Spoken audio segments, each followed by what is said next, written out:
après ce repas pantagruélique, j'attire votre attention sur le fait que vous n'oublierez pas de rallumer vos portables à la fin de la séance et que vous éviterez de vous endormir, évidemment. Alors, pour cet atelier de cet après-midi, donc atelier qu'on va commencer maintenant et que donc j'ai la responsabilité d'animer. Alors, attendez que je prenne tout ça. Tout le monde est arrivé là ? Pascal Cornu, Emmanuel, Thierry.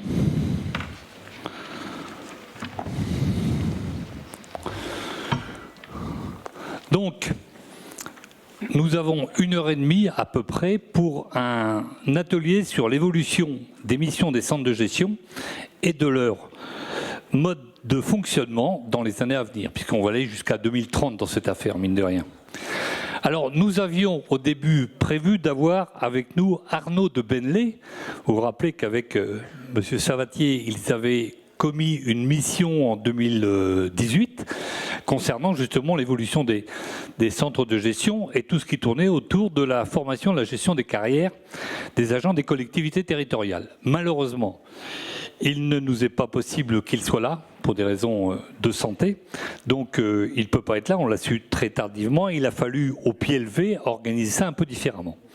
Donc, nous aurons avec nous cet après-midi donc Thierry et Cindy pour organiser cette première partie, puisqu'ils avaient vécu la mission à l'époque, donc on va pouvoir travailler autour de ça, et la présentation de ce qui était le résultat de cette mission à la fin des auditions. Un certain nombre de centres de gestion qui sont ici avaient été à l'époque auditionnés. Deuxièmement, Philippe Locatelli et Daniel Matergia nous feront, avec, je crois, Cindy également, le point sur les résultats d'une étude sur l'activité des centres de gestion en 2019 et 2020. Cindy présentant l'étude et effectivement Daniel et Philippe qui sont chargés de la commission au niveau du centre de la fédération de ce genre de choses pourront développer les conséquences que cette étude nous propose en termes de conséquences et d'actions. Puis Emmanuel Abidal et Pascal Cornu donc, pourront évoquer l'évolution des centres de gestion et de leur mission et les perspectives de renforcement des CDG à l'horizon 2030, avec là aussi, je crois, Pascal, il y a une visio. Et puis je terminerai un point sur la mission qui m'a été dévolue par Michel Hiriard, je ne sais pas s'il est là Michel, donc notre président de la fédération, concernant les schémas de mutualisation et de spécialisation. Comme ça on aura un tableau assez général de ce que peut être à la fois la situation et l'évolution des centres de gestion dans les années qui viennent au regard d'un contexte économico-social qui est loin d'être stabilisé. Alors, je vais, sans plus attendre, je vais passer la parole. C'est Cindy ou Thierry ? Cindy, sur la présentation justement du travail de la mission. Oui, merci. Bonjour à tous ceux que je n'ai pas croisés. La mission confiée à Jacques Savatier, qui était député de la Vienne, et Arnaud de Bellonnet, sénateur de la Seine-et-Marne, s'inscrivait dans une démarche globale de réflexion sur la modernisation de la fonction publique. En 2018, on est plusieurs mois avant la loi de transformation de la fonction publique, et il y avait tout un tas de concertations et de débats engagés, la commission CAP 2021 sur l'avenir du service public de demain et cette mission particulière confiée par le Premier ministre à ces deux parlementaires qui devaient faire des propositions sur les champs relatifs aux institutions de la fonction publique territoriale, à savoir CNFPT, CDG. Alors, ils avaient pour mission de faire des propositions sur le contenu précis des prestations attendues du CNFPT et des CDG, tant par les agents que par les collectivités et les employeurs territoriaux. Le deuxième niveau de proposition attendue, c'était le niveau d'exercice de ces prestations et la façon d'en assurer le suivi. Le troisième type de proposition devait porter sur les modalités de financement de ces deux réseaux, donc CNFPT, CDG, et enfin sur les outils de gestion et de contrôle à mettre en place afin d'assurer la transparence sur les moyens de fonctionnement du CNFPT et des CDG et des flux de financement entre ces deux établissements. C'était les termes de la lettre de mission. Donc la mission a commencé par des auditions à compter d'octobre 2018 et le rapport a été rendu en février 2019. Donc hier, en octobre 2018, le président Herriard l'a cité, quand les auditions ont commencé, il y avait plusieurs hypothèses qui étaient présentes dans les esprits des parlementaires et également du gouvernement. La question de la création des centres régionaux de gestion, la question du maintien du niveau départemental et également la question de la fusion du CNFPT et des centres de gestion.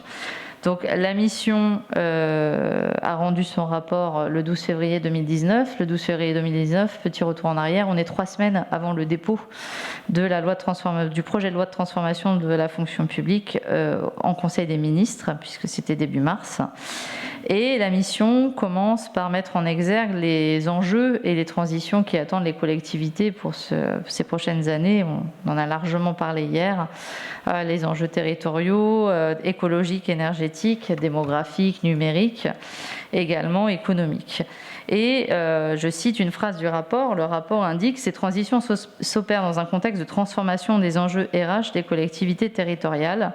Les CDG et le CNFPT apparaissent déterminants dans l'accompagnement de ces transformations.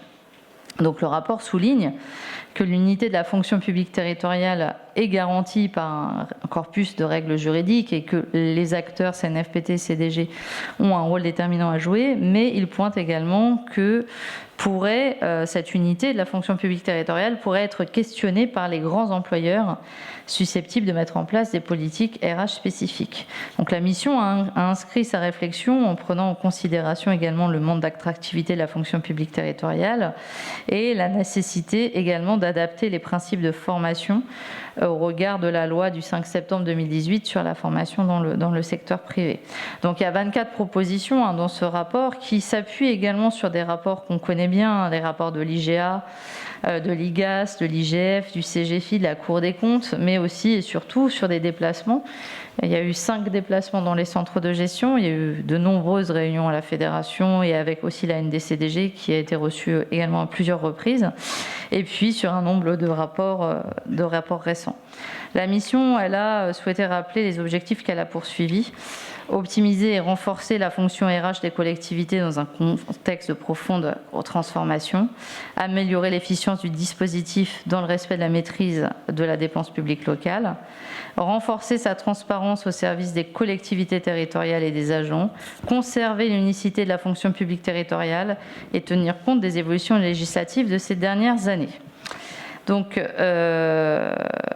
la mission, elle pose en constat qu'il y a eu beaucoup de réformes de la fonction publique territoriale ces 35 dernières années, et que, en dépit de la réforme de 2007, les niveaux et les fonctions entre CNFPT et CDG ont peut-être été encore imbriqués, et les coopérations peut-être encore insuffisantes. Donc, il y a 24 propositions autour d'une architecture qui vise à atteindre 6 objectifs, et notamment mieux anticiper les besoins en matière de ressources humaines, améliorer le pilotage des politiques RH, adapter le fonctionnement et les missions du CNFPT et des CDG, assurer des mécanismes de financement favorisant l'articulation des 2 réseaux, optimiser et diversifier les modes d'accès à la fonction publique territoriale et accompagner les collectivités et les agents publics dans le pilotage de leurs compétences. Dans ce rapport, vous avez certaines propositions qui ont été reprises dans la loi de transformation de la fonction publique territoriale, notamment de rendre obligatoire la GPEC et sa présentation devant l'Assemblée délibérante, la GPEC, et le rôle des centres de gestion qui est évidemment mis en valeur dans ce rapport, améliorer la sécurisation juridique des prestations proposées par les CDG, consolider les services publics en favorisant notamment en milieu rural l'intervention du CDG, favoriser les possibilités données au CDG et la possibilité de fusionner et créer des CIG, améliorer la coordination de l'organisation des concours avec des nouveaux outils de pilotage, simplifier le cadre des concours sur titre, encourager le recours à l'apprentissage dans la FPT, favoriser l'accompagnement individualisé des agents publics territoriaux par la mise en place d'un conseil en évolution professionnelle. Voici quelques préconisations qui concernent les centres de gestion qui ont été reprises dans la loi de transformation de la fonction publique ou par ordonnance ces dernières années. Je ne parlerai pas du CNFPT de manière globale dans cette présentation, mais je vais m'attacher à détailler un petit peu les propositions sur les centres de gestion. Concernant plus spécifiquement les modes d'organisation du CNFPT et des CDG, la mission a recensé un besoin de coordination. Un besoin de coordination qui va plus loin que CNFPT, CDG, mais de l'ensemble des employeurs territoriaux. Et la mission mettait en exergue le fait que cette coordination s'exprimerait le mieux par le jeu de la création d'un établissement public national qui serait composé de représentants des collectivités territoriales. Je ne développerai pas plus puisque ce sera surtout Thierry qui va insister sur cette question de coordination et de nécessité de renforcer le niveau national. Sur les autres propositions qui concernaient les CDG, la mission a mis en évidence des préalables. Le premier, c'est de préserver le niveau départemental des centres de gestion. Par contre, de renforcer la mutualisation régionale pour la rendre plus approfondie que celle qui était dans le cadre des chartes régionales de coopération, la mission précisant en préalable qu'il n'y aurait pas de création de centres régionaux de gestion. La mission proposait également la montée en puissance des centres de gestion par la constitution d'un socle universel de missions obligatoire financé par l'ensemble des collectivités. Également de sécuriser juridiquement l'ensemble des missions des centres de gestion et de rendre obligatoire l'adhésion à un socle commun de prestations pour les collectivités non affiliées. Enfin, la mission, le dernier préalable, la nécessité de mettre en place une coordination nationale. Pour le socle qu'on connaît actuellement, qui a été institué par la loi du 12 mars 2012, la mission indiquait que les missions de ce socle ne devraient pas forcément être définies par le législateur, mais qu'il pourrait s'agir d'un nombre plus important que les missions qui sont actuellement inscrites dans le socle, de compétences susceptibles d'intéresser les collectivités et établissements non affiliés afin de garantir l'homogénéité du statut, et que ce socle pourrait comprendre des missions exercées de façon complémentaire par le CDG et le CNFPT. Enfin, il y a quelques exemples qui étaient cités de missions qui auraient pu être inscrites dans le socle refondé. Toujours le secrétariat des instances médicales, mais également l'organisation de tous les concours, la bourse de l'emploi, le conseil juridique statutaire, le reclassement et le maintien dans l'emploi, le conseil en évolution professionnelle et le compte personnel de formation. Le rapport prévoit également que les chartes de coopération régionale intercentres doivent être maintenues, mais renforcées, notamment pour définir les modalités des missions et notamment les modalités d'organisation des missions du socle. Je vais passer la parole à Thierry pour la coordination nationale. Merci. Merci Cindy pour cette présentation à la fois rapide et précise. Sur le sujet de la coordination, alors déjà, une observation par rapport au rapport. Finalement, c'est la loi de transformation de la fonction publique qui a joué le rôle de juge de paix, parce que le rapport formulait de très nombreuses propositions. Certaines d'entre elles, on les a reconnues, les centres de gestion pouvaient y souscrire, et d'autres, on les récusait tout au contraire. La loi de transformation de fonction publique a tranché dans le sens d'un approfondissement des mutualisations entre centres de gestion, dans le sens aussi d'une possibilité, d'une faculté, non pas d'une obligation de créer, de provoquer des fusions de centres qui n'ont pas vu le jour actuellement, mais certainement pas pour faire porter par les centres de gestion un carcan beaucoup trop lourd pour eux, ou construire finalement ce qui aurait pu s'apparenter aussi à une usine à gaz. Finalement, on a privilégié au total la voie de l'approfondissement de la mutualisation, et c'est in fine ce qu'avait toujours soutenu la fédération et les centres de gestion. Donc sur l'aspect particulier de la coordination nationale, d'abord, on peut observer, puisque je me portais déjà en aval du rapport, qu'aujourd'hui encore, il n'y a qu'une disposition dans le Code général de la fonction publique qui évoque ce sujet.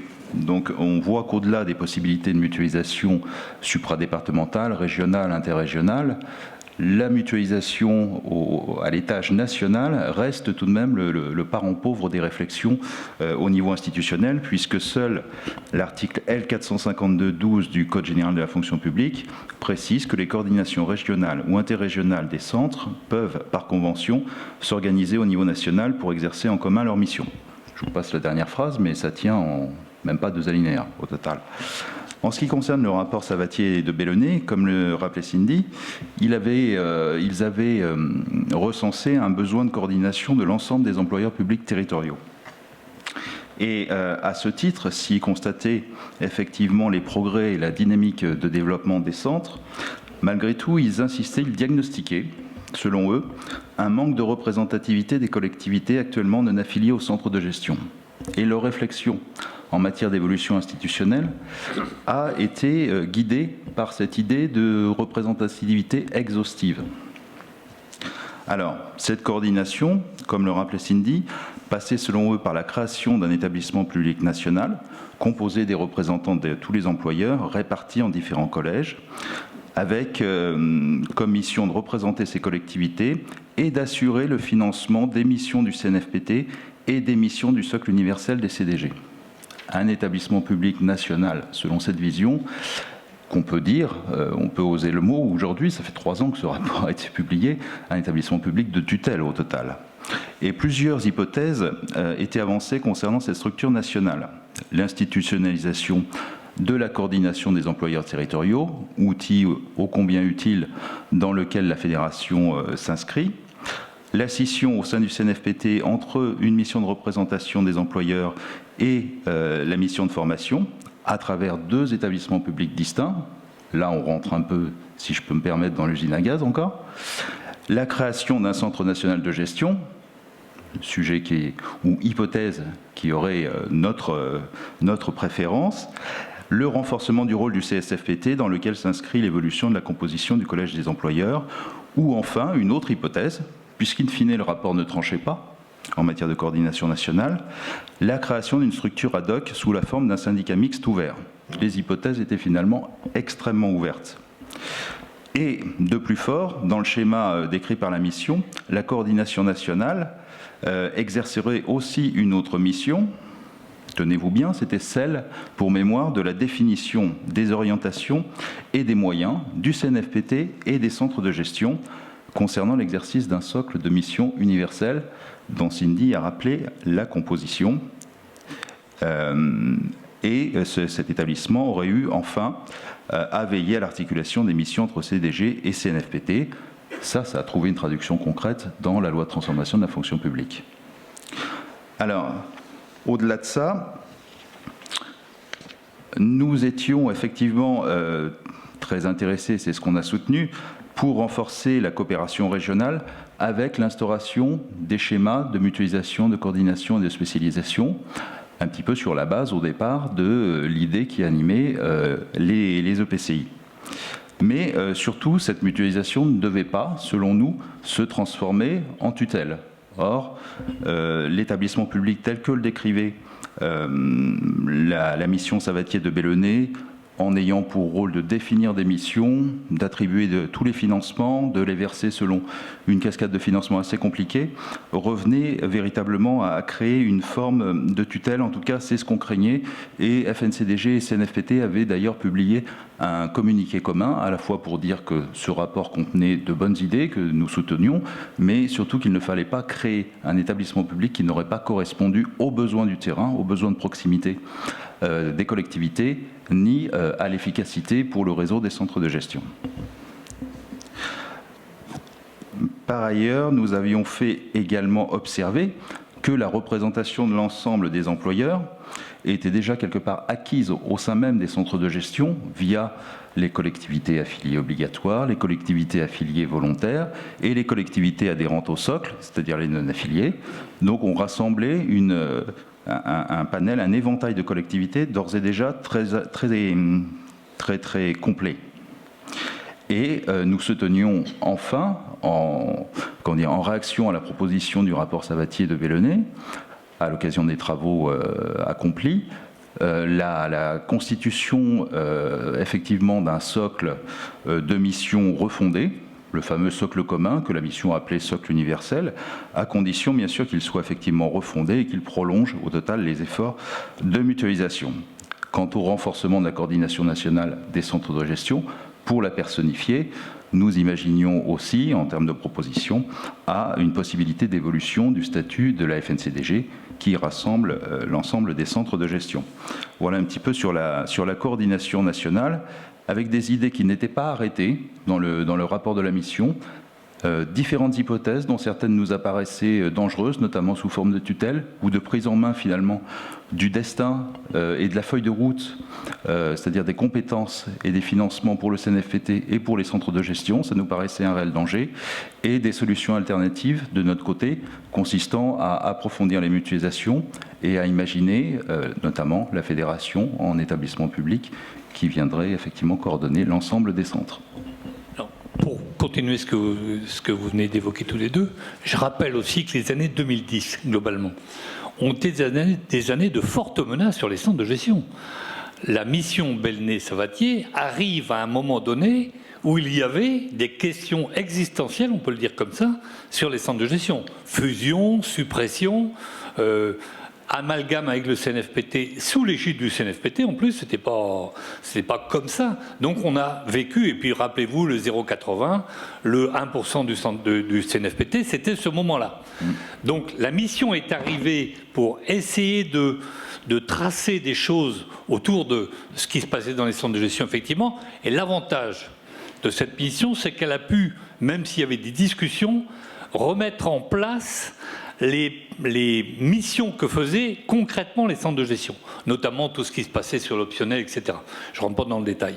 Mais on a bien vu que la mission Bellenay-Savatier, de ce point de vue-là, est un tournant, parce qu'on n'est plus dans les jugements simplement de l'inspection générale de l'administration, on n'est plus simplement dans des jugements de valeur de la part de l'État, de la part des politiques, mais on est à un moment donné dans l'introspection à partir de réalités, en disant, à partir de ça, qu'est-ce qu'on peut faire? Et c'est vrai qu'une partie de la loi de 6 août vient de là. On en reparlera tout à l'heure sur les schémas de mutualisation. Donc c'est important de bien reconnaître le danger dans lequel nous étions à un moment donné et duquel aujourd'hui nous sommes en train de sortir, à condition que... Donc on n'a pas fini. Et justement, c'est la transition un peu avec Philippe et Daniel. Aujourd'hui, quelle est la réalité justement du point de vue des présidents des centres de gestion, puisque vous copilotez la commission de la fédération, sur justement ce que représente aujourd'hui l'action des centres de gestion. Il y a donc une enquête qui a été diligentée sur cette affaire par la fédération. Je pense que Cindy va nous la commenter, puis on aura l'aspect témoin et opérateur politique de Philippe et de Daniel. L'enquête s'inscrit dans une démarche que la fédération mène depuis 2004, et le premier à avoir initié cette enquête est aujourd'hui notre animateur. On avait lancé une enquête sur les missions facultatives des centres en octobre 2004, et depuis, à chaque congrès, on présente un petit peu l'évolution de l'activité des centres de gestion et notamment des missions, et on sait que quand on compare rapport par rapport que le chemin a été particulièrement beau, puisque les missions se sont bien renforcées. Alors, ce recueil de données s'est déroulé de juillet 2021 à novembre 2021.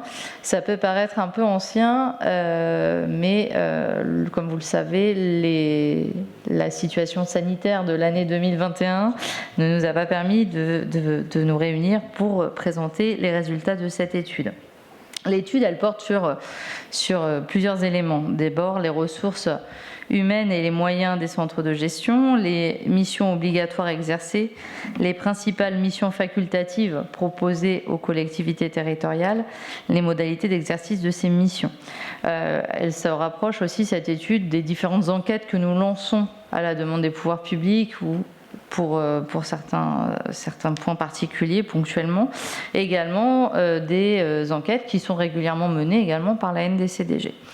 On ne peut pas aujourd'hui présenter l'enquête en entier, le document fait plus de 200 pages, donc on a sélectionné une trentaine d'éléments, et on a notamment sur les missions obligatoires, on a souhaité plutôt porter l'attention sur les choses plus récentes, des choses qui n'existaient pas forcément, plutôt que d'aller présenter dans le détail l'état des concours organisés. J'espère que vous ne nous en voudrez pas, mais vous aurez le résultat un recensement plus volumineux prochainement.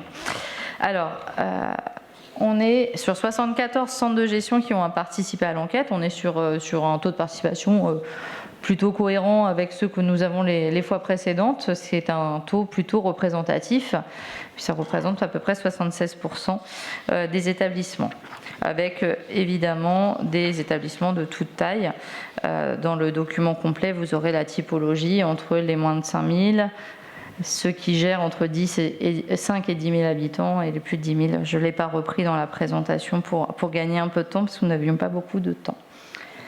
Le premier point des données générales, les relations avec les collectivités et les établissements publics. Alors, sur les affiliés obligatoires, on reste sur quelque chose qui ne varie pas en fonction des années. Ce sont les communes qui représentent la part la plus importante des affiliés obligatoires. On est aux alentours de 74%, avec en moyenne 360 communes qui sont affiliées au CDG par département. On était sur 353 en 2017. Près de 94% de ces communes emploient moins de 50 agents. Ça, c'est également pas une nouveauté. On reste sur des chiffres à peu près stables. Les évolutions législatives, notamment la mise en œuvre de la loi NOTRe avec les fusions qui sont entrées en vigueur depuis le 1er janvier 2017, mettent en évidence que par rapport à l'étude qui avait été menée en 2017, nous avons un nombre de PCI moins important, parce que le nombre de PCI également a baissé. On est passé d'un peu plus de 2000 EPCI à 1200. Donc les EPCI ne représentent plus que 13% des affiliés obligatoires contre 18 en 2017. Et pour les autres établissements publics, là on a une petite remontée, on est à peu près à 13% contre 10% en 2017. On s'est posé la question de savoir si les différentes lois, notamment de réforme de la territoriale, comme la loi NOTRe, ou les lois sur les communes nouvelles, avaient eu un impact sur les affiliés au centre de gestion. Donc on a moins d'un quart des CDG qui indiquent qu'une ou plusieurs collectivités ou établissements ne sont plus affiliés obligatoires depuis 2017. Donc il n'y a pas eu cette vague de désaffiliation que l'on aurait pu envisager au moment de la mise en œuvre de la loi NOTRe. Et pour la très très bonne nouvelle, c'est que pour l'ensemble de ces collectivités, donc qui ne sont plus affiliées obligatoires depuis 2017, il y a eu un choix de fait, soit de rester affiliés volontaires pour 69% des CDG concernés, ou à tout le moins d'une adhésion au socle commun. Donc on voit qu'on reste sur un rapport et une relation avec le centre de gestion, quoi qu'il en soit. Et 25% des CDG qui, eux, font état d'au moins une collectivité qui est devenue affiliée depuis 2017. On était sur 18% entre 2012 et 2017, mais là également, ça s'explique par les transferts de compétences au niveau intercommunal. Sur les affiliés volontaires, pour les plus anciens d'entre nous, le nombre d'affiliés volontaires a considérablement progressé depuis 2006. Aujourd'hui, nous avons environ 78% des centres de gestion qui déclarent qu'au moins une collectivité ou un établissement est affilié volontaire. En moyenne, on est sur 7 établissements ou collectivités affiliés volontaires par département, contre 6 en 2017. Sur les affiliés volontaires, par contre, il y a une petite évolution. En 2017, on était sur beaucoup de PCI. Bon, là, un peu moins, mais ça s'explique également par la réforme territoriale. Mais beaucoup de CCAS, de SDIS, des communes et enfin des EPCI.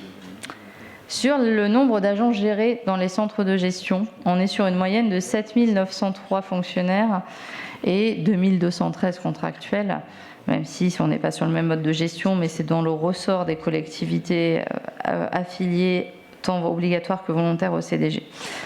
Dans les faits, le nombre augmente, parce qu'on était à peu près à un peu plus de 9600 en 2017.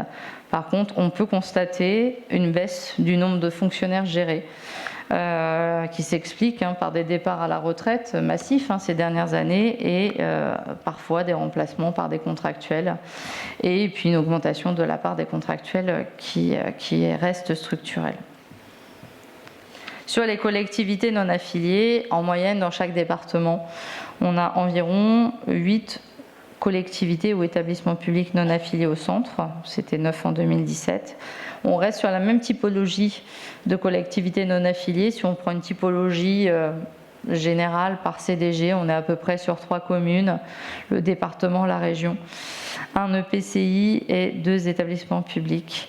On a 11 départements qui ont fait le choix de l'affiliation volontaire au centre de gestion. Les communes représentent évidemment la part la plus importante de collectivités non affiliées, majoritairement les plus de 500 agents. Le socle commun, nous en parlions tout à l'heure, là également une très très forte progression. En 2012, quand le socle commun a été mis en place, peu de collectivités avaient adhéré dans un premier temps en 2012. Il y a eu une montée en puissance à compter de 2013-2014. En 2017, nous avions à peu près le même nombre de répondants, donc le même nombre de CDG, et à peu près 84% dans ces CDG de collectivités non affiliées qui adhèrent au socle. Là, on est passé à 91%. C'est-à-dire que dans près des 3/4 des centres de gestion, l'ensemble des non-affiliés est adhérent au socle commun, et c'est une progression quand même tout à fait significative.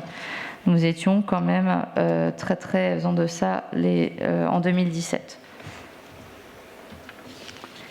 Sur les missions obligatoires, je vais revenir sur l'observation de l'emploi et la GPEC.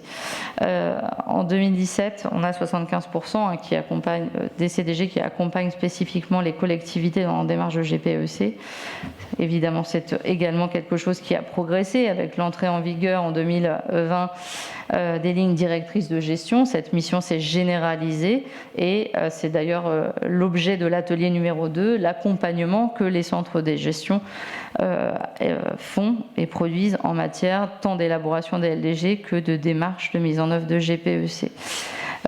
Également, ce qu'il faut signaler, on a 3/4 des CDG qui vont assez loin dans la mise en œuvre de cette mission, notamment avec la réalisation d'études organisationnelles poussées, l'animation évidemment de réseaux, l'élaboration de tous les outils de GPEC, que ce soit les pyramides des âges, les cartographies des métiers et des compétences, la construction de plans de formation, l'analyse des départs en retraite. Enfin, on sent que cette mission également, l'expertise s'est énormément renforcée ces dernières années. Vous aurez dans le PowerPoint l'ensemble des chiffres parce que je sais que le temps file et je ne peux pas rentrer dans tout le détail. Si les collectivités ont recours à cette mission, ce sont majoritairement des affiliés, même si de plus en plus de non-affiliés ont recours au service des centres de gestion, et ça de manière générale, que ce soit sur des missions tant obligatoires que des missions aujourd'hui devenues restées facultatives. Sur les instances médicales, on est sur l'ancienne version, puisqu'on était entre 2018 et 2020, donc on est sur commission de réforme, comités médicaux. On a évidemment un nombre de collectivités qui ont sollicité les instances médicales très important. On est sur plus de 10 000 collectivités en 2 ans qui avaient saisi leur centre de gestion pour soit un cas de saisine du comité médical, soit de la commission de réforme, ce qui représente quand même 180 collectivités par CDG et par an, ce qui pose la question également des actions à mener en matière de prévention des risques et de maintien dans l'emploi. Les CDG gérant plus de 68 000 dossiers en matière de comités médicaux et de 23 757 en matière de commission de réforme. Ces chiffres également seront à mettre en lumière avec la mise en œuvre du conseil médical et de la simplification depuis le texte de 2022.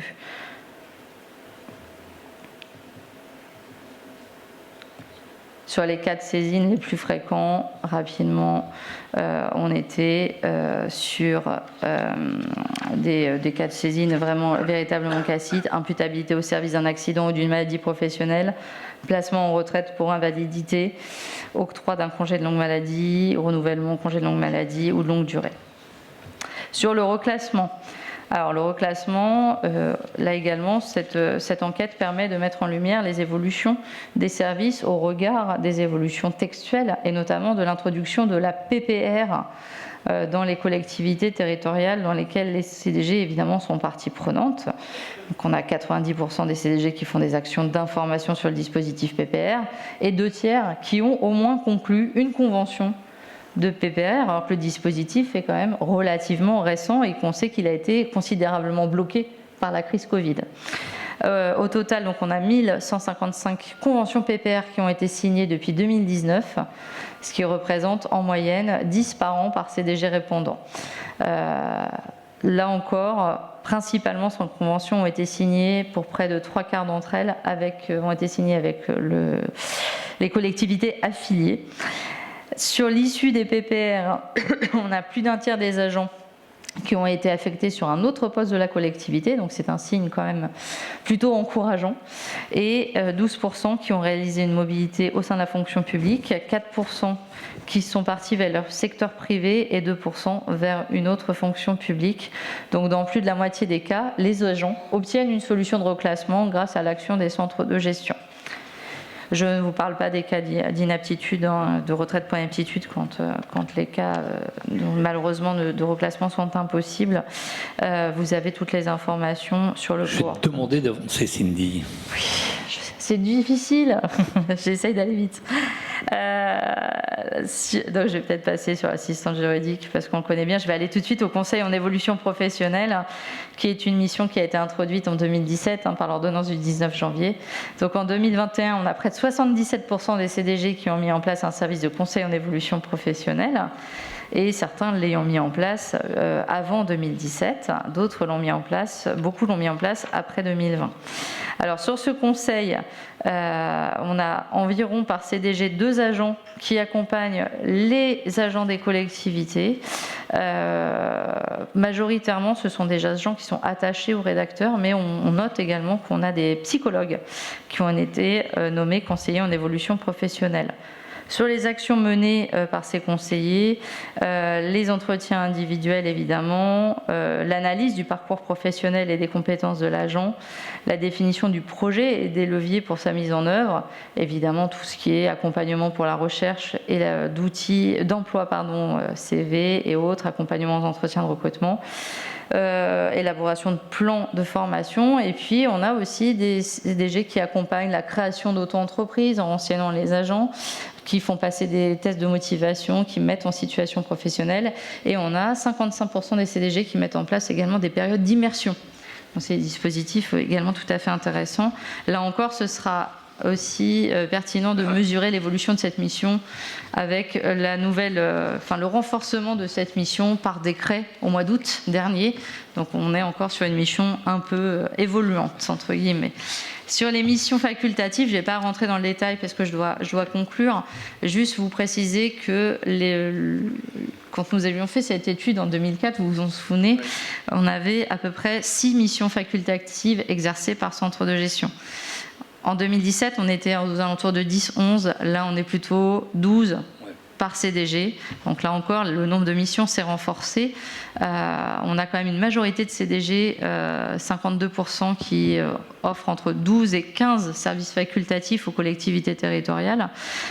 Donc avec des missions qui ont considérablement évolué. Je vais citer le conseil en organisation. Il y avait 38% en 2015, aujourd'hui c'est 60% des CDG. On a l'assistance psychologique également, on était à 29% en 2015, on est à 51% aujourd'hui. On a l'archivage également qui est de plus en plus exercé. La gestion des payes, évidemment, avec la DSN et une expertise demandée de plus en plus pointue. Et puis des missions qui se sont évidemment généralisées, qui étaient déjà très présentes, le remplacement, la médecine, le partenariat avec la CNRACL, le contrat d'assurance groupe et la prévention des risques professionnels. Et puis la MPO qui est devenue une mission obligatoire depuis la loi du 22 décembre 2021. J'avais encore plein de choses à dire, mais je vais m'arrêter là. Merci Cindy, parce que c'était un exercice complexe.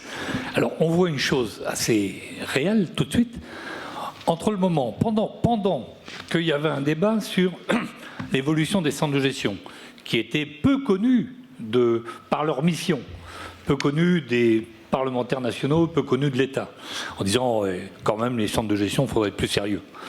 On avait ce travail de fond vis-à-vis de la demande des collectivités qui faisait qu'aujourd'hui, les centres de gestion sont incontournables du point de vue de l'opérationnalité. Alors, Philippe, de quoi cette contradiction est-elle le nom ? Bonjour à tous. Disons déjà, j'ai bien écouté l'introduction sur le décret de 2018. Moi, je faisais partie à l'époque des jeunes présidents qui découvraient un petit peu le milieu et qui a trouvé un petit peu violent les articles de presse de l'été 2018. Parce qu'effectivement, on parlait de fusion, alors, de deux, on va dire, établissements complètement différents. On parlait qu'il y avait aussi un peu d'argent dans le monde des CDG. Et on en parlera demain. Pour ceux qui s'interrogeaient sur le rôle de la fédération, effectivement, il y a eu une intervention de la fédération qui a demandé à ce qu'une mission soit diligentée afin de découvrir vraiment ce qu'étaient les centres de gestion eux-mêmes, les centres coordonnateurs, les centres de gestion. Et effectivement, Olivier Dussopt avait besoin aussi d'avoir des informations parce que lui-même, avant et après l'enquête, il a quand même diamétralement changé son fusil d'épaule. Et donc c'est parti de la fédération, ça allait très vite en fait, parce que c'était pendant l'été, et le Premier ministre avait diligenté. Et moi je me rappelle, nous avons fait partie de ceux qui avons été auditionnés. Le sénateur Bellonnet avait un humour qu'il travaillait, qu'il cultivait bien, mais il a posé les bonnes questions en arrivant.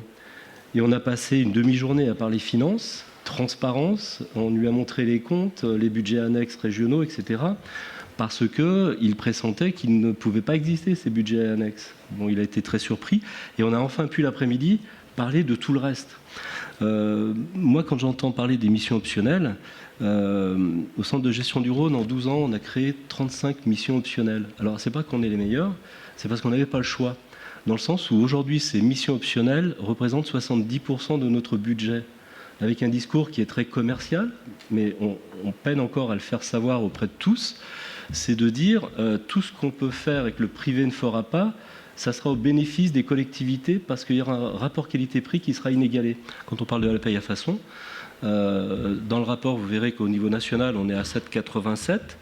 Au niveau régional, nous, en Auvergne-Rhône-Alpes, la fourchette, c'est entre 8 et 12. Mais si effectivement, il y a un vrai levier pour nous, centre de gestion, c'est parce que le privé est entre 19 et 21, et vous n'avez que des réponses techniques avec le privé. Donc des choses inadaptées. On remercie d'ailleurs avec Daniel le président Michel Hiriart, parce qu'on a fait partie à la fin de ce mandat de ceux qui étaient conscients qu'il fallait qu'au niveau des centres de gestion, on corrige nos faiblesses. Parce que ce que tu as dit pour 2010, ça s'est passé en 2018 aussi. Les élus bougent, les techniciens, les hauts techniciens restent. Alors on peut penser aussi que certains, et peut-être des vieux comptes à régler, je ne sais pas, mais en tout cas, l'épée de Damoclès, nous l'avons toujours. Tant que nous ne sortirons pas forts, et la fédération ne sera pas forte si les centres de gestion eux-mêmes ne sont pas forts, et la fédération sera représentative de centres de gestion forts au moment où effectivement elle passera à établissement public. Mais ceci dit, pour y arriver, il va falloir que chacun, on contribue à accompagner la fédération, à être des vitrines de la fédération. Donc on a une vraie responsabilité là-dessus. Et donc avec Daniel, on était quelques-uns, on en parlait à Michel à la fin du mandat, et il a créé non pas une commission, mais un groupe de travail, mutualisation et nouvelles compétences, parce qu'on a un levier fantastique d'exister. Pourquoi ? On a une spécificité, c'est qu'on travaille sur 3 domaines. On est les représentants des employeurs, et ça, c'est pas souvent dit. Certains copains même communiquent tellement bien qu'on a l'impression que ce sont eux qui sont les seuls représentants des employeurs. Donc c'est une de nos missions. La deuxième, c'est que nous sommes tiers de confiance, et je pense que nous sommes les seuls sur le territoire. Et avec la loi Sapin, etc., les lois sur la conformité, on a un vrai rôle à jouer aujourd'hui. Et la troisième, effectivement, c'est ce qui est le plus connu, c'est la gestion de la carrière des fonctionnaires. Quand on a dit ça, on n'a rien dit. Pourquoi ? Parce qu'aujourd'hui, en 2014, il y a eu un renouvellement des maires, en 2020 encore plus violent. Je vois dans le Rhône, 40% des maires en 2020 ont changé. On a des nouveaux maires qui ont parfois des métiers professionnels, c'est nouveau. À l'époque, on était quelques fous furieux à vivre dans ces deux mondes. Aujourd'hui, on a affaire à des consommateurs qui viennent frapper à la porte parce qu'ils ont des soucis, ils ont des besoins. Et si on ne répond pas à ces besoins aujourd'hui et maintenant, ils passeront chez quelqu'un d'autre demain. Donc ça veut dire que, tu as raison de le souligner, tout va se passer dans les mois à venir. C'est la raison pour laquelle le groupe Mutualisation, nous avons souhaité à ce qu'il y ait une enquête pour déjà y voir clair, pour être représentatif de l'ensemble, parce qu'on est tous différents dans nos départements, on a tous des problématiques différentes, et pourtant il faut qu'on converge pour aller à un seul objectif. Et Arnaud Bellonnet puis Jacques Sabatier l'avaient bien souligné, c'est qu'une de nos faiblesses, c'est qu'on était très hétérogène. Et pourtant, l'égalité de traitement sur l'ensemble du territoire, c'est un objectif qui sera incontestable demain, dès lors que, quelles que soient nos ambitions. Donc ça, c'était le premier élément. Le deuxième élément, effectivement, c'est que face à l'argent, on n'avait pas la même approche. Et là aussi, la fédération pèse aujourd'hui. Un groupe de travail va se mettre en place afin qu'on soit vertueux et qu'on coupe ce point de fragilité. Donc ça veut dire que les choses soient claires. Que les choses soient claires. Ceci dit, aujourd'hui, quand on a de l'argent ou quand on n'en a pas, c'est pas un souci si on veut avancer. Pourquoi ? Parce que la mutualisation peut être une des réponses. C'est pas la seule réponse. Mais par exemple, on va engager, je pense, dans les mois à venir, parce que la fédération et puis l'équipe de la fédération a eu un énorme travail avec ce questionnaire. Ce qui sera intéressant, nous on l'a fait au niveau régional, c'est de connaître la cartographie aujourd'hui de ce que font les CDG chez eux, par exemple en mission optionnelle. Parce que dans ces missions optionnelles, il y a des choses qui se font en distanciel et des choses en présentiel. Et en distanciel aujourd'hui, c'est un fantastique levier de se dire, je veux faire cette mission demain, je veux la développer, ça ne sert à rien que je recrute quelqu'un alors que mon voisin sait le faire très bien et très correctement. Je pars du principe que l'assistant juridique non statutaire, la médecine de contrôle c'est plus compliqué, mais ça peut se faire à distance. Nous-mêmes, nous le faisons avec des départements très éloignés. La loi nous le permet. Donc, si tu veux, aujourd'hui, moi, je veux juste attirer l'attention qu'on a un grand intérêt à se bouger, à ne penser que seul, on n'a pas les moyens de le faire. Il y a d'autres pistes. On va les travailler, on va les accompagner. Si la fédération demain sera un établissement public, elle pourra y compris accompagner financièrement avec un fonds de solidarité par exemple, mais ceci dit, de notre côté, on va essayer d'intensifier et d'accompagner le mouvement, c'est-à-dire qu'on proposera par exemple qu'en 2023 il y ait une trimestrielle peut-être de retour d'expérience, parce qu'il y a des belles expériences qui se font sur le territoire mais que l'on ne connaît pas. Et donc là, la parole va être aux acteurs, ça peut donner des idées, on aura les tenants et les aboutissants, combien ça a coûté, comment la démarche s'est engagée. Et donc ça fait partie des petites actions que l'on va essayer d'initier afin d'arriver vraiment vers beaucoup plus d'homogénéité, qu'on le fasse nous-mêmes ou qu'on le fasse faire par les voisins, quoi. Tu as été témoin à la réunion de coordination régionale. Il nous a fallu 1 an et demi pour apprendre à se connaître, on est complètement dedans maintenant. Et il n'y a plus de petits CDG. Je crois qu'il faut casser l'idée, parce que c'est une faiblesse de le dire, il faut casser l'idée qu'il y a des petits CDG. Chez nous, en Auvergne-Rhône-Alpes, on a le Cantal, qui est quand même pas un gros département, et lui qui s'adresse uniquement à une population de communes de moins de 50 agents. Et pourtant, ils ont développé une compétence retraite. Et le 74 a signé avec eux alors qu'ils ne sont pas voisins. Ça veut dire que ça peut marcher. Libre à nous d'initier la démarche. Toi, tu vas aller dans toutes les régions également en accompagnement. La fédération va continuer d'intensifier son travail et je pense qu'on y arrivera qu'en se parlant, qu'en partageant et en acceptant de mutualiser et de faire beaucoup plus de coopération. La seule chose dont je suis certain, c'est que c'est aujourd'hui que ça doit se passer, parce que si dans 1 an ou dans 2 ans il faut partir au combat, il n'y aura pas d'année supplémentaire. Alors si tu veux, parmi les forces et les faiblesses, alors, les opportunités, c'est la loi de transformation. Rapidement, s'il te plaît, Philippe. Je conclus. S'il fallait terminer en disant que le monde de centre de gestion, c'est quoi ? Opportunité, c'est la loi de transformation de la FPT. Ça fait énormément bouger les choses. Mais il n'y a pas seulement. Les maires ont changé, il y a des nouveaux besoins, il y a des nouvelles mentalités. Moi, quand je rencontre des maires, 9 sur 10 ne portent plus de cravate.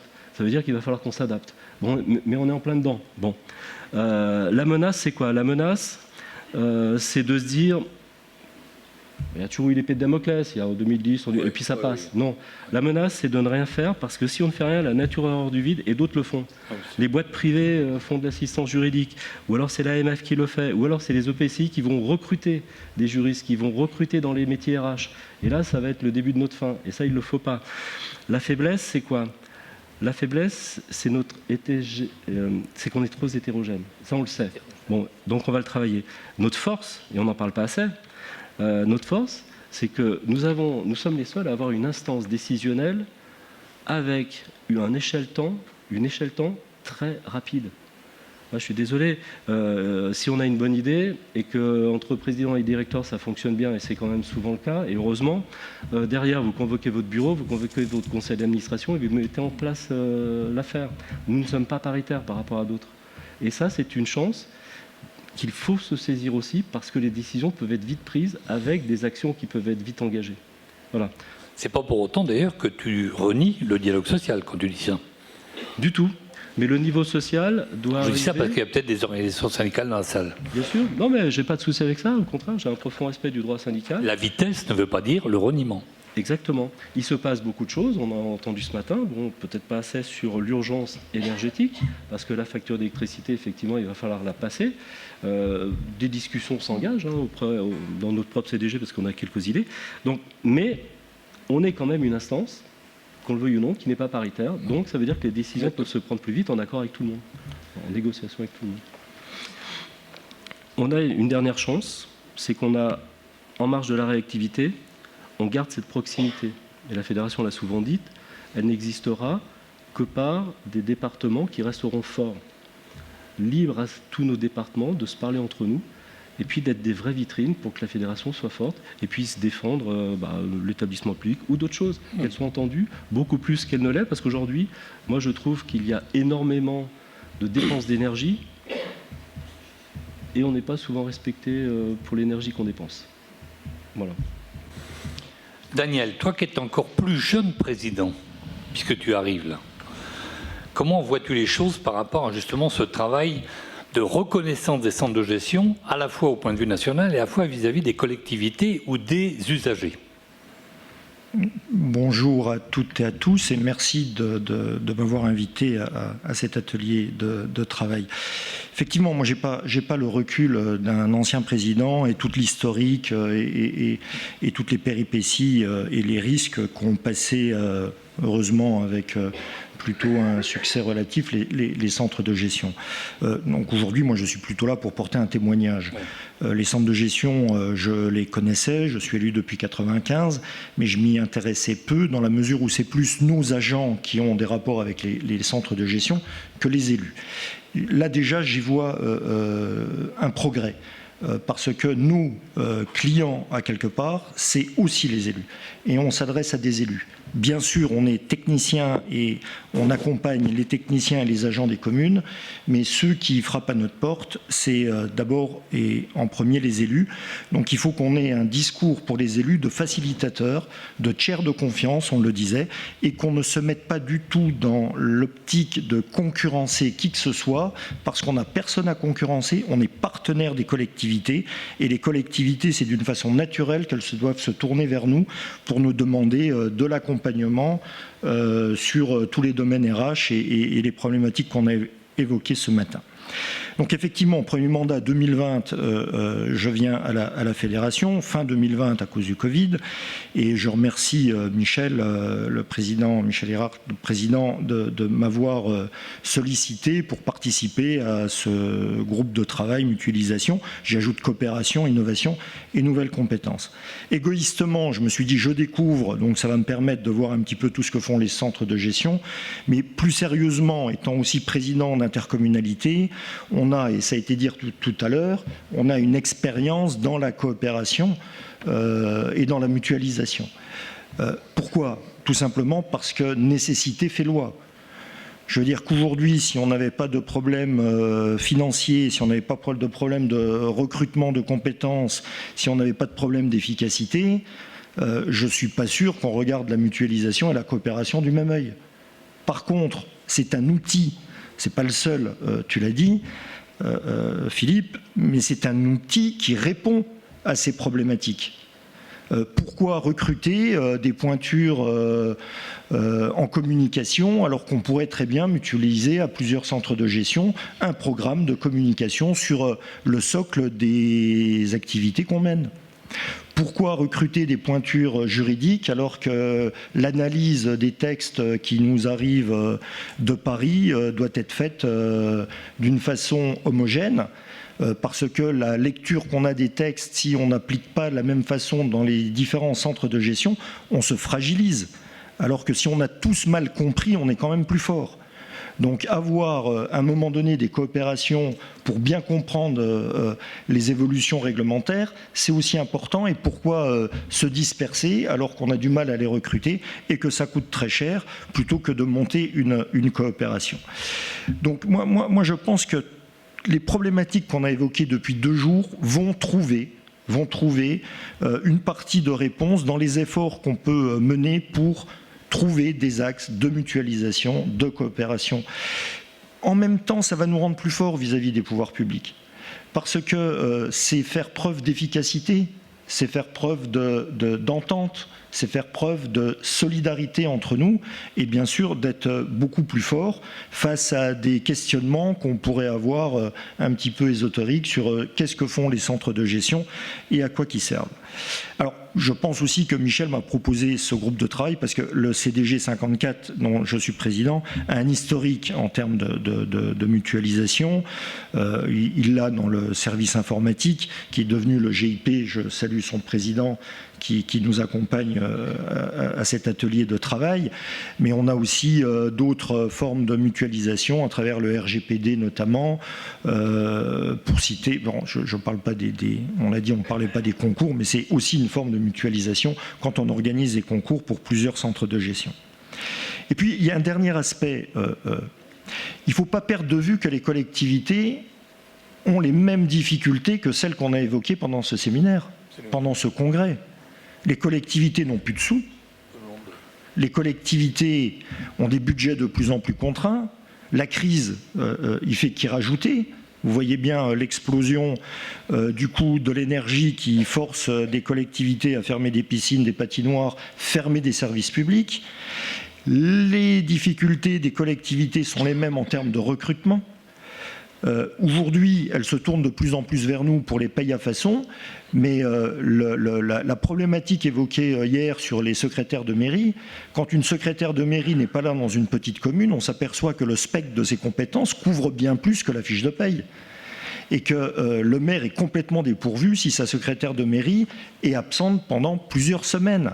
Donc aujourd'hui, le choix pour ces collectivités, c'est quoi? Soit l'intercommunalité, mais qui a ces difficultés, soit une mutualisation plus grande à travers les centres de gestion.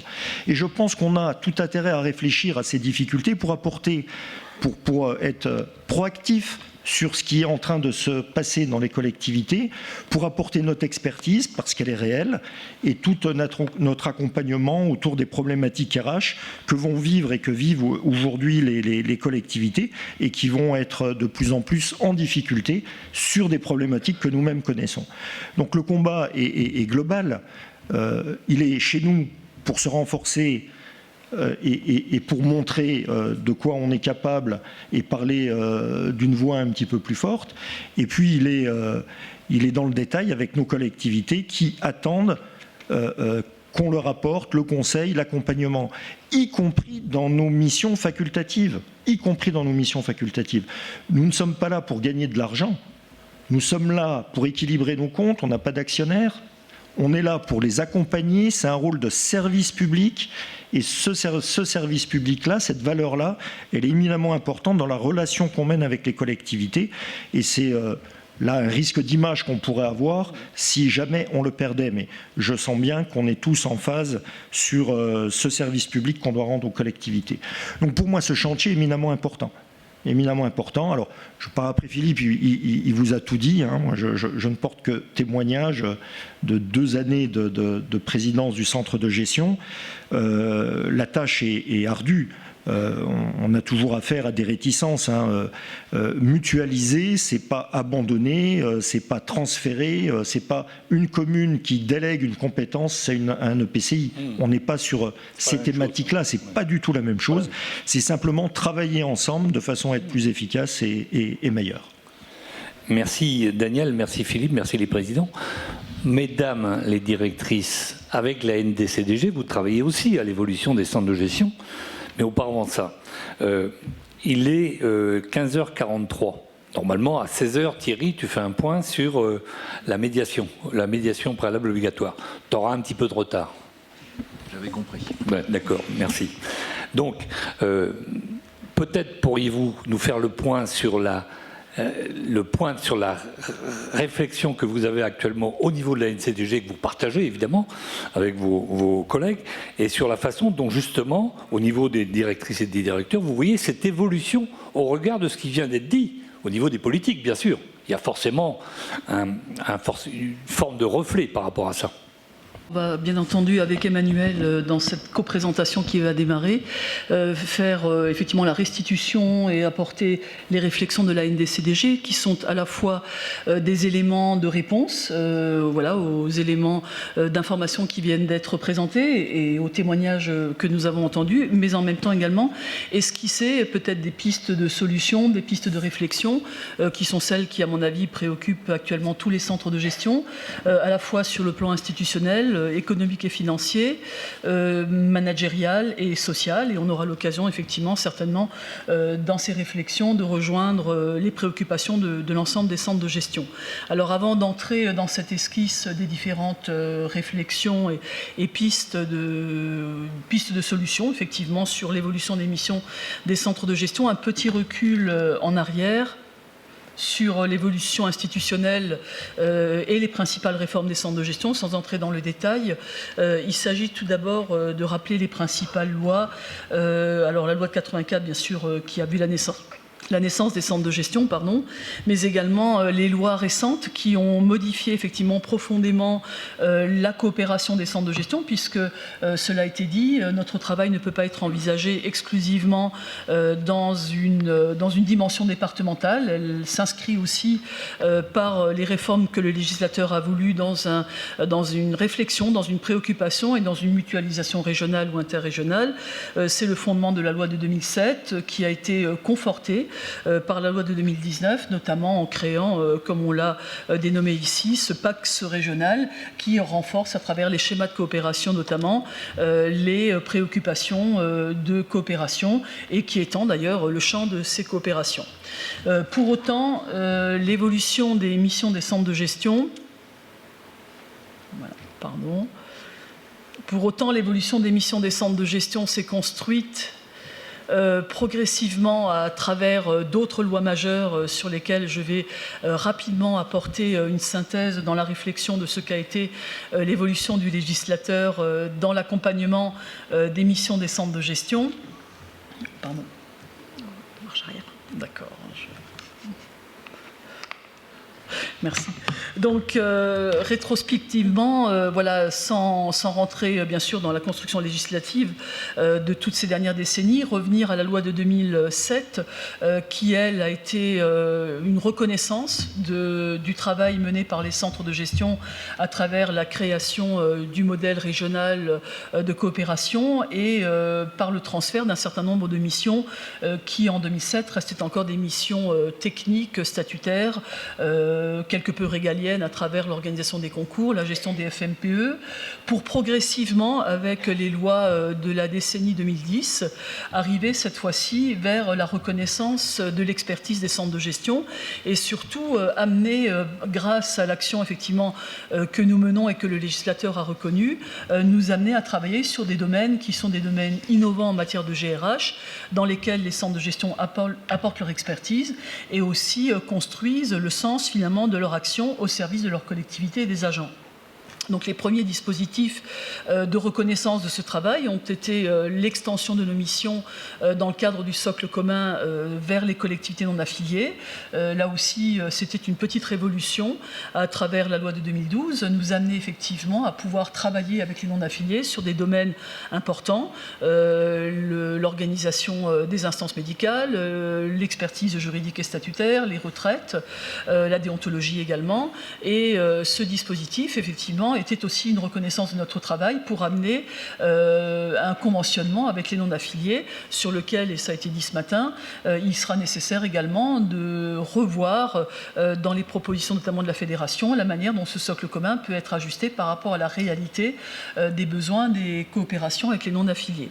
L'autre évolution également est celle effectivement de la reconnaissance des centres de gestion dans le domaine de la déontologie. Donc comment effectivement le fait nous investir dans les dimensions éthiques et déontologiques de nos missions auprès des agents territoriaux pour les collectivités affiliées comme les non affiliées nous amène effectivement à être aussi les garants des valeurs du service public dans le domaine de l'éthique, de la déontologie, de la laïcité, des lanceurs d'alerte, voilà, qui sont des domaines que nous avons parfaitement investis au service des agents publics.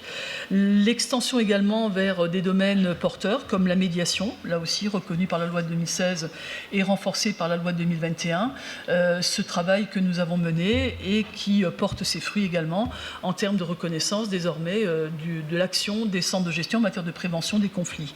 Le travail également qui a été fait sur tout l'accompagnement des inaptitudes au travail, de la mise en œuvre du conseil en évolution professionnelle, cela a été démontré tout à l'heure, l'accompagnement également sur des domaines qui touchent à la gestion des violences, qui font partie aussi de ce socle de la dimension managériale, d'assistance sur la gestion des ressources humaines que les collectivités attendent de notre part, et enfin sur tout le domaine qui porte désormais sur la négociation des accords collectifs et sur le domaine qui porte également sur la programmation des promotions de carrière et des évolutions de carrière avec les LDG. Donc ceci simplement pour préciser que ce travail mené tout au long de cette décennie permet également de reconnaître voilà, l'évolution des missions des centres de gestion, leur expertise, le sens que nous souhaitons apporter à la construction de cette mission de service public et derrière, bien entendu, le périmètre dans lequel nous voulons inscrire ce travail, qui n'est pas qu'un périmètre départemental. Au sein du département, c'est le travail avec les collectivités non affiliées, le travail avec les intercommunalités et au-delà de nos départements, la dimension de la coopération, des coopérations voulues effectivement et fondées par le législateur, mais qui doivent également être investies par les centres de gestion pour trouver le bon périmètre de coopération permettant de répondre aux besoins de nos collectivités.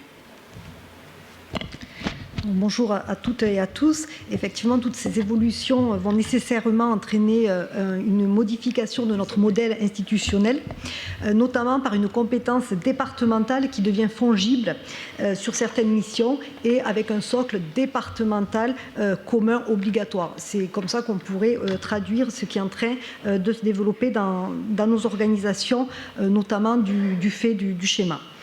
Ça entraîne nécessairement une perte de compétences et de savoir-faire sur certains territoires au profit de quelques CDG. C'est la résultante de ce que vont être les mutualisations et voire plutôt la spécialisation. Une responsabilité qui va être partagée entre les CDG, c'est-à-dire puisque les CDG vont partager l'exercice de certaines missions, nécessairement la responsabilité va également être partagée et est engagée la responsabilité du coordonnateur de manière plus ou moins intégrée. Une gestion RH globale, quel que soit le statut, et non plus uniquement statutaire, ça fait déjà plusieurs années qu'un certain nombre d'entre nous travaillons sur la gestion des contractuels, et ceci, bien entendu, est amené à se lisser de plus en plus avec les évolutions que nous connaissons. Un modèle institutionnel qui va aussi pouvoir évoluer entre SPA et EPIC, pourquoi pas. Nous avons également la question d'un certain nombre de missions et qui peuvent se poser quant à leur réalisation sur le modèle administratif et juridique actuel. Pour aller un peu plus loin, quel modèle économique et financier pour demain ?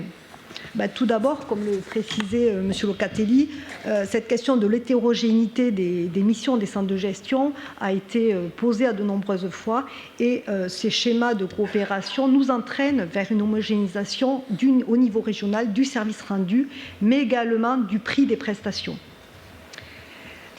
Une gestion des contrats et de la commande publique sur une échelle supradépartementale, ça existe déjà dans nos diverses régions et effectivement on peut penser que l'achat public va également se réfléchir à un niveau supradépartemental. Une relation de prestataire de services avec des collectivités affiliées qui va être accentuée et une relation fournisseur-client avec les collectivités non affiliées. On peut également envisager un modèle économique hybride entre la gestion des services, alors services dits essentiels, cette notion du service essentiel, nous l'avons tous vécu ou réfléchi pendant la crise Covid, qui va être à définir selon le territoire, tout ça en parallèle avec une gestion de proximité. Et bien sûr, les services dits services publics facultatifs, pourquoi pas sur une gestion différée ou une gestion à distance. La révision du partage entre missions obligatoires et facultatives, avec le basculement de ces dernières dans le champ de la cotisation obligatoire. On sait qu'il y a eu de nombreuses tentatives, il y a des réflexions, je pense notamment à la médecine de prévention. Là aussi, la frontière risque d'évoluer. Une hybridité des services publics d'intérêt économique, quelle est effectivement la vision européenne? Qu'est-ce que c'est un service public d'intérêt économique? Comment les services publics tels que nous les diffusons aujourd'hui peuvent-ils être appréhendés au niveau d'une échelle plus large? Un renforcement de nos comptabilités analytiques et une certification des comptes. Je crois que la Chambre régionale des comptes est assez claire à ce sujet. Une réelle concurrence du secteur privé, notamment associatif, et également des EPCI, voire des collectivités, que nous connaissons aujourd'hui, mais que nous arrivons, j'ai envie de dire, sur nos différents territoires à maîtriser, ce qui peut évidemment évoluer avec des échelles plus larges. Tout ça, ce que nous voulons indiquer, c'est que ce modèle économique et financier va devoir répondre aux besoins des collectivités, c'est-à-dire quels sont les besoins et les attendus sur nos territoires des collectivités par rapport à notre expertise. Et quand on dit collectivité, on a évidemment les deux niveaux, les collectivités affiliées, mais aussi les collectivités non affiliées. Bien, donc cette fois-ci sur le modèle social de demain, la question également de l'évolution de nos missions sous cet angle plus social. Jusqu'à présent, on nous attendait peut-être sur les questions qui touchent à la qualité, aux conditions de travail, à la santé, sécurité, le handicap au travail. Désormais, on nous attend également sur les questions de qualité de vie au travail, qui englobent la conciliation entre la vie personnelle et la vie professionnelle, le télétravail, le droit à la déconnexion, voilà, qui sont des sujets sur lesquels nous sommes interpellés par les collectivités, sur lesquels aussi les centres de gestion doivent faire évoluer leur modèle d'appui social auprès des collectivités.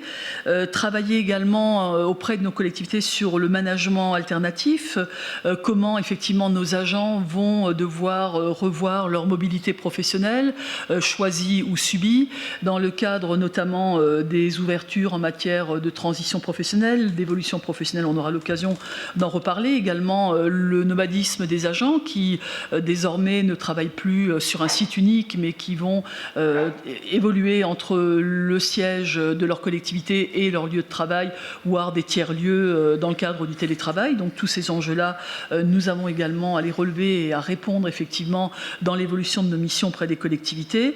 Travailler sur des fiches de mission plutôt que sur des fiches de poste. Travailler sur un management partagé et une évolution de l'autonomie, notamment pour les nouvelles générations d'agents que nous recrutons ou que nos collectivités recrutent. Les exigences et les attentes ne sont plus les mêmes actuellement que celles des générations passées. On l'a constaté également dans les débats de ces derniers jours. Le management connecté et sous surveillance des données, donc comment on intègre également dans ce modèle social la gestion des données individuelles et des données personnelles, qui est une grande préoccupation dans le cadre de l'assistance, notamment à travers les missions RGPD qu'assurent les centres de gestion auprès des collectivités. C'est un dimensionnement auquel on est également saisi et un défi que les centres de gestion devront également relever.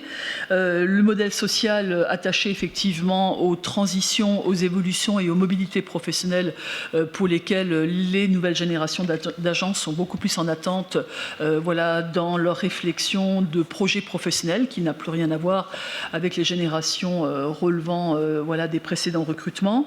Le travail, bien sûr, d'accompagnement sur la GPEC auprès des collectivités. Nous avons des outils partagés à travers notamment la réalisation du RSU. Là aussi, il s'agit pour nous d'utiliser ces outils, d'en exploiter les données pour l'accompagnement au niveau départemental, voire à d'autres niveaux de bassins d'emploi, de niveau communautaire notamment, pour savoir comment avancer sur ces questions et accompagner au mieux les évolutions professionnelles dans le cadre de la GPEC. Sur le modèle managérial de demain, qui nécessite également de se questionner dans l'accompagnement des centres de gestion et dans l'évolution de nos missions, voir comment nous allons accompagner, nous allons nous-mêmes devoir peut-être questionner notre modèle de processus décisionnel, mais également celui dans le cadre duquel nous allons pouvoir accompagner nos collectivités, à quel niveau pertinent doit-il être placé, comment concilier effectivement le pouvoir et les prérogatives décisionnelles des autorités territoriales avec les aspirations légitimes des agents en matière d'évolution de carrière. Ce sont effectivement des éléments importants qui rentrent également dans un autre aspect reconnu dans nos nouvelles missions, qui sont celles du portage des négociations collectives. Donc comment effectivement le compromis entre les attentes des élus locaux, leur positionnement bien sûr hiérarchique qui est déterminé par les statuts, et puis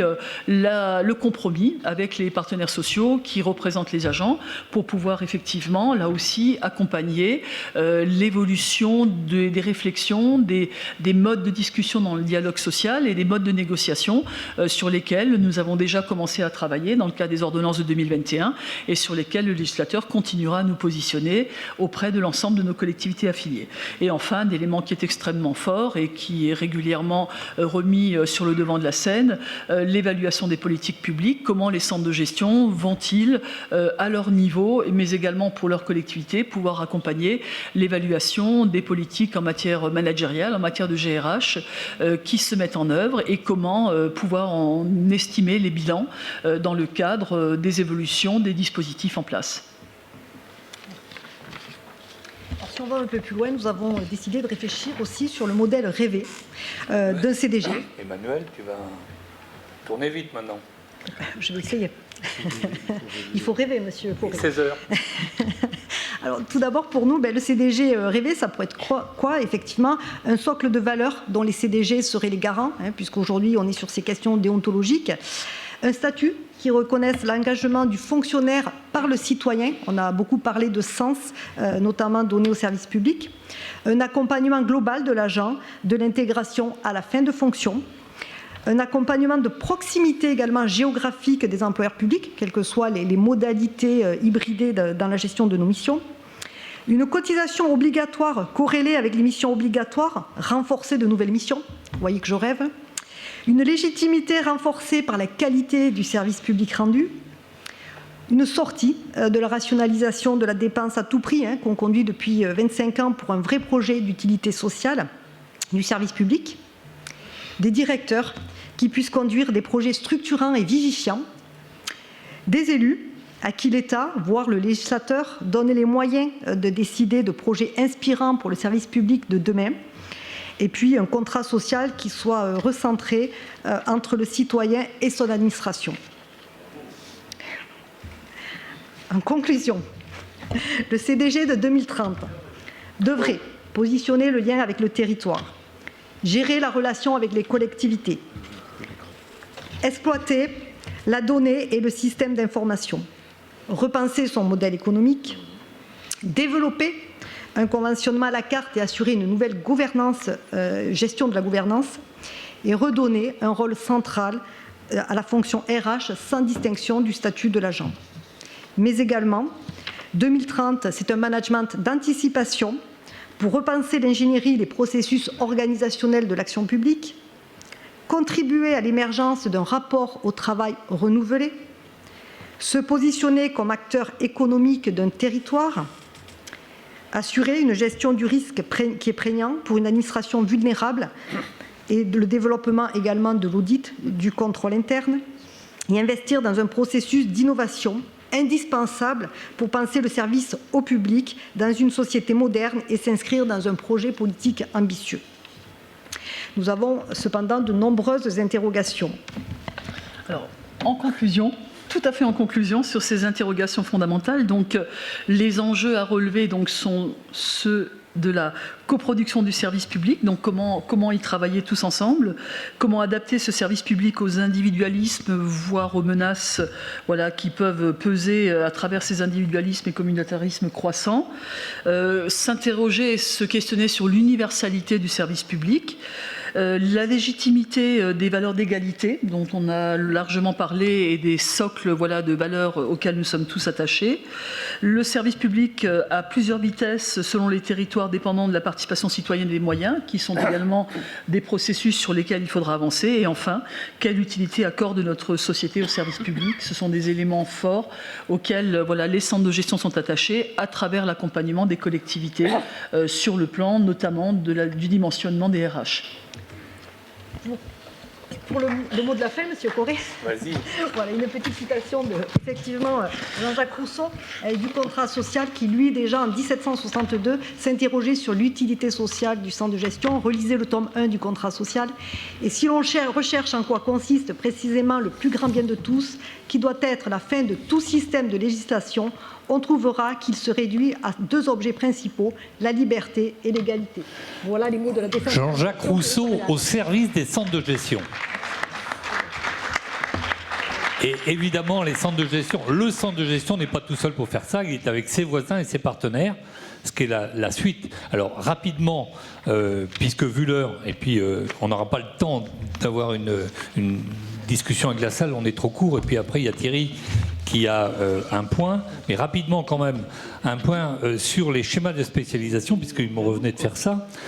Je rappelle donc que finalement, les schémas de mutualisation qui sont apparus pendant la loi du 6 août 2019, c'est une forme de compromis en fait, entre ce qui était à la fois prévu avant, ce qui était vu dans les cénacles nationaux, vu ce qui était proposé par la mission Belnay, et puis le travail de la fédération qui était contre une partie de ces choses-là et qui s'est battu très fondamentalement pour faire en sorte que nous ayons au contraire une évolution qui permette de faire reconnaître les centres de gestion dans leur environnement. Et ça a été ça, le fond des schémas de mutualisation. Alors effectivement, ça a été mis en place en 2019. Tous les délais ont été forcément repoussés puisque nous ne sommes pas dans les clous de ce point de vue-là. Ça devait être fait en 2020. On n'a pas terminé. Mais il nous convient quand même aujourd'hui de faire un point là-dessus parce que d'une certaine manière, cette affaire, ce compromis, on peut le dire comme ça, est d'une certaine manière un pari sur l'avenir. On nous a dit le 6 août 2019, faites des schémas de mutualisation. Rappelez-vous à l'Assemblée générale à Lyon ce que nous a dit la députée qui était là. Saisissez-vous de ce que vous avez à prendre. En gros, faites vos preuves, c'était.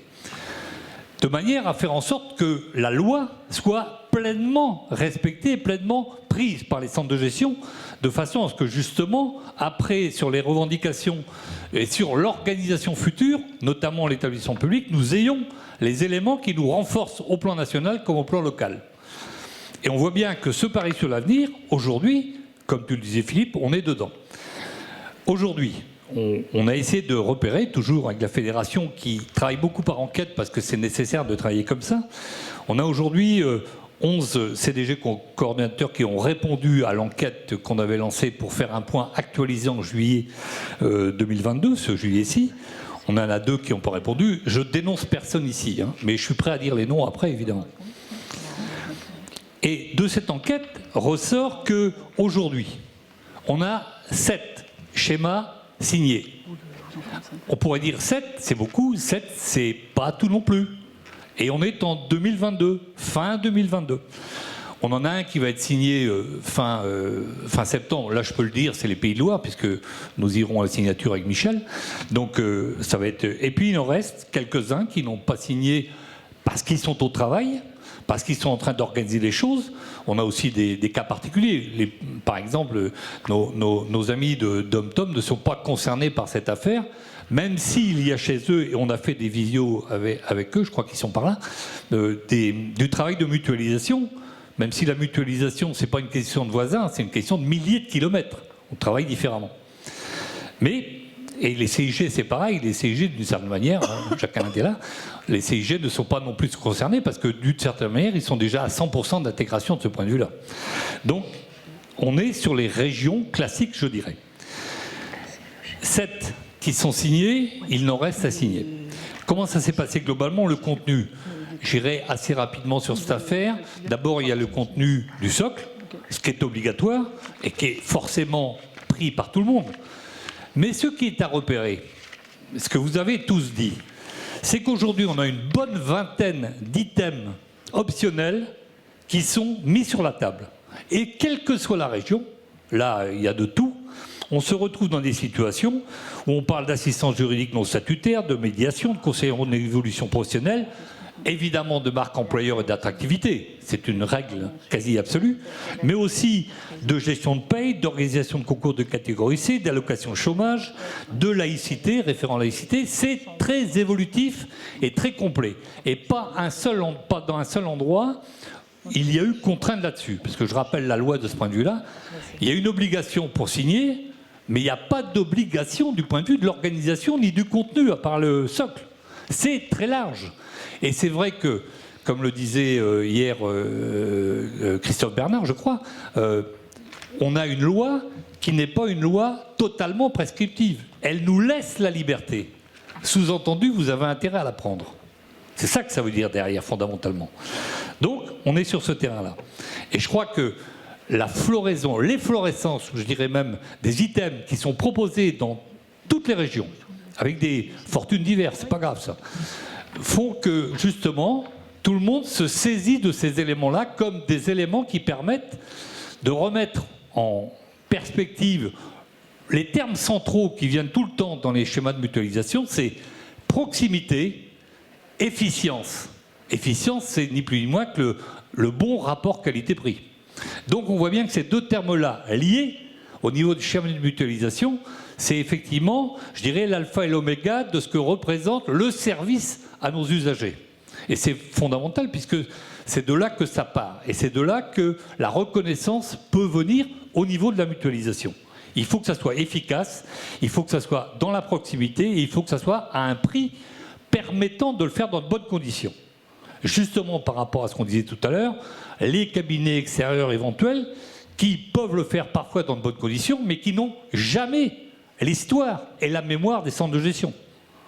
Et des collectivités. Seuls les centres de gestion ont la mémoire et l'histoire des collectivités. Pas les cabinets qui font une fois un coup, qui s'en vont, qui reviennent, mais c'est pas ça la finalité, effectivement, d'une organisation de mémoire dans la durée. Et comme ça fait presque 40 ans que les centres de gestion existent, on voit bien à quel point cet élément est fondamental pour la connaissance des collectivités, quelles que soient les collectivités, parce qu'il y a eu beaucoup d'évolutions là-dessus aussi, comme on l'a vu tout à l'heure. Alors, comment ça s'organise globalement ? Il n'y a pas de règle non plus. On ne travaille pas à 12 comme on travaille à 4. C'est très différent. Il peut y avoir, le cas échéant, des centres coordinateurs qui ont la charge de toute l'organisation, avec un budget dédié, bien sûr, ou alors des présidences tournantes. Ça se fait aussi. De manière à ce que tous les 2 ans, tous les 3 ans, il y a une rotation dans les présidences pour faire en sorte que le territoire soit irrigué intellectuellement ou du point de vue de l'organisation, je dirais, du partage des pouvoirs. D'une certaine manière, on peut le dire comme ça. Donc il n'y a pas de règle, c'est pas obligatoire et chaque région peut s'organiser comme elle veut. Et aujourd'hui, effectivement, on a un panel assez large. Autre point qui est assez important aussi et qui montre l'évolution et la souplesse des centres de gestion et de l'organisation régionale, c'est que pour les missions optionnelles, ce qui arrive souvent et de plus en plus souvent, c'est les chefs de file. C'est-à-dire, ce n'est pas le centre coordinateur qui prend tout, c'est éventuellement un des centres de gestion du territoire qui se charge pour 2 ou 3 ou tous les centres de gestion de prendre en charge une compétence. Telle ou telle compétence est prise en charge avec évidemment des conventions concernant les aspects financiers et les aspects humains. Parce que souvent, il peut y avoir aussi des aspects humains de mise à disposition de personnel, etc. Et ça se fait dans de bonnes conditions. Mais ça veut dire quoi ?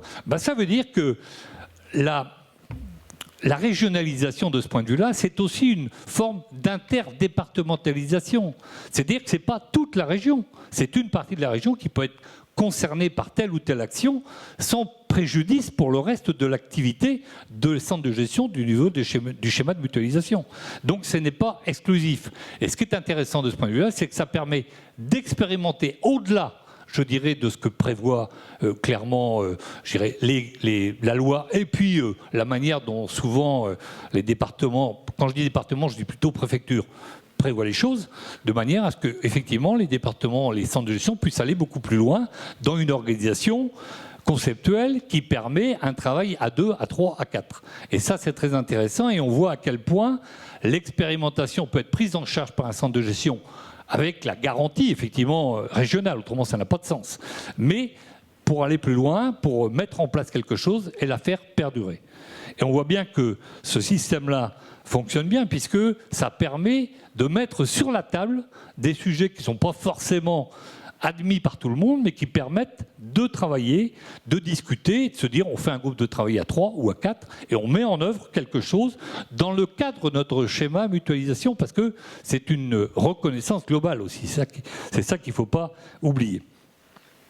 Donc, on voit bien à quel point l'organisation diverse, certains d'ailleurs pour faire ça l'ont fait avec des cabinets extérieurs, d'autres l'ont fait en interne avec leurs services, leur direction, etc. Donc là aussi, je ne porte pas de jugement, simplement chacun a vu selon son organisation avec la mise en place du diagnostic, qui a souvent duré un petit peu longtemps, et puis la mise en place à la fois de schémas stratégiques et puis de mise en place opérationnelle. Et je crois que de ce point de vue-là, on assiste à un changement assez important que je pourrais résumer d'une phrase ou 2 phrases, c'est qu'on passe d'une logique très réglementaire, très juridique, qu'on avait l'habitude dans les centres de gestion, c'est quand même notre boulot, mais on passe à quelque chose qui est une logique beaucoup plus stratégique, c'est-à-dire dans la durée, ce que vous avez dit tout à l'heure. Dans la durée, qu'est-ce que ça donne? Comment on fait pour être reconnu, pour capter en fait aussi les collectivités, c'est ça que ça veut dire, par rapport à d'autres qui pourraient le faire à notre place et dans des conditions différentes. C'est-à-dire pour être là incontournable, eh bien ça veut dire avoir une stratégie. Et c'est dépasser complètement la logique simplement réglementaire, juridique ou, je dirais, d'opportunité de la loi. Non, il faut aller plus loin que ça.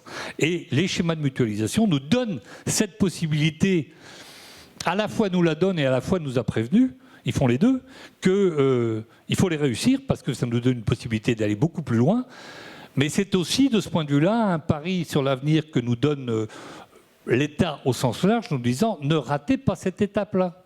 Si on rate cette étape-là, ça peut être, comme tu le disais Philippe tout à l'heure, un peu plus délicat dans les temps qui viennent, avec les problèmes, on a parlé de transition écologique, mais aussi surinfecté par la crise économique, sociale, mondiale liée à l'Ukraine. On voit bien à quel point on est dans une situation où dans 6 mois, 8 mois, 10 mois, on ne sait pas très bien ce que ça donnera.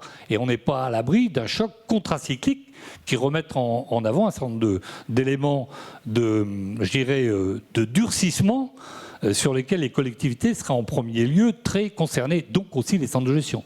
Donc attention à cet aspect-là. Pour terminer, j'avais noté quelques points qui sont importants sur, quelques points d'attente, avant une proposition que j'avais déjà faite à Michel d'ailleurs. Premièrement, il ne faut pas que les schémas de mutualisation, même signés, rentrent dans ce que j'appellerais le syndrome du DU. Syndrome du DU, document unique, tout le monde se rappelle de ça, le document unique, il faut le faire, mais une fois qu'il est fait, il sert à quoi le document unique? Il sert à caler le truc, il est dans le placard, et puis on attend après. Et on ne le remet pas forcément à jour, on ne le fait pas vivre. Schéma de mutualisation, c'est la même chose. Alors il y a déjà des régions qui ont fait des amendements d'ailleurs, à leur schéma déjà signé. Mais si on ne fait pas vivre, si on n'évalue pas régulièrement le schéma de mutualisation, effectivement, il y aura un problème. Ça, c'est garanti. Et on saura nous le dire. Premier point. Deuxième point, ce que j'ai remarqué aussi, qui est peut-être une forme pas de faiblesse, mais de manque, on va dire ça comme ça, c'est que j'ai remarqué que dans la quasi-totalité des cas, le schéma de mutualisation n'a pas fait l'objet d'un débat en termes de dialogue social. Premièrement, en interne, il n'a quasiment jamais été question, par exemple, de l'aide aux collectivités par rapport aux accords contractuels possibles. Ça, pratiquement jamais. Comment on aide ce dialogue-là? Bon, techniquement, etc. Deuxièmement, comment présente-t-on les schémas de mutualisation, les schémas de spécialisation, aux partenaires sociaux territorialement? C'est une question qui reste pendante. Donc, je vous le dis comme ça. Et troisièmement, pour finir, il me semble que là, maintenant où on en est, on a quand même un bon substrat sur lequel on travaille bien, qu'il faut continuer à, je dirais, conceptualiser, organiser et puis écrire de manière à pouvoir le faire partager. Si on ne fait pas partager, ça n'a aucun intérêt. Donc comment on le fait partager? En l'écrivant. Pour l'écrire, on a peut-être besoin de faire en sorte, j'avais demandé à Michel qu'on puisse le faire avant la fin de l'année, une rencontre des centres coordinateurs ou des centres présidents de coordination, peut-être besoin de mettre ça en route avant la fin de l'année, de manière à pouvoir justement formaliser très concrètement et donner aussi le message au niveau national, au niveau de l'État, au niveau de nos tutelles, que ce travail est fermement engagé. Donc, je crois qu'on pourra travailler là-dessus, mais ça me paraît être quelque chose à mettre en place maintenant, parce qu'autrement, 2022 va passer, on arrivera en 2023 et on va encore un peu traîner. Or, on n'a pas à traîner, il n'y a pas. Donc voilà, globalement et rapidement, compte tenu des délais, la façon dont je pouvais vous présenter ce travail qui a été effectué d'abord par les centres de gestion avec leur organisation régionale et que modestement, avec Cindy, on a essayé de mettre en forme. Voilà, merci.